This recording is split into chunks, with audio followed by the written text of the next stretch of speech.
তিনি বলেন যে মুতাকাল্লিম হওয়ার যে খায়েশ, এটা একটা হৃদয়ের কলবের একটা রোগ। মুতাকাল্লিম হওয়ার যে খায়েশ মানুষের মধ্যে থাকে যে আমাকে সব বিষয়ে কথা বলতে হবে, এটা অন্তরের একটা রোগের নাম।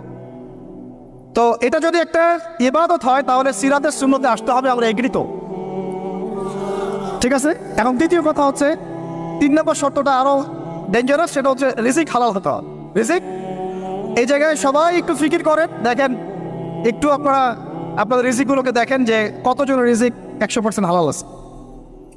এগুলো আমাদের কিন্তু প্র্যাকটিক্যাল কথা, আমরা কিছু খালি তাত্ত্বিক কথা বলে চলে যাবো এমন না, প্র্যাকটিক্যালি ইমপ্লিমেন্টটা বেশি জরুরি এখন।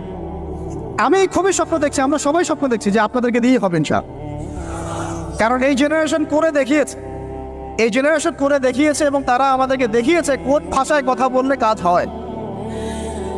এতদিন তো আমরা বলে আসতাম, তো এই ভাষার কথা বললেই আপনারা আমাদেরকে অনেক ট্যাগ দিতেন। ঠিক আছে, দেখেন জালেম জুলুম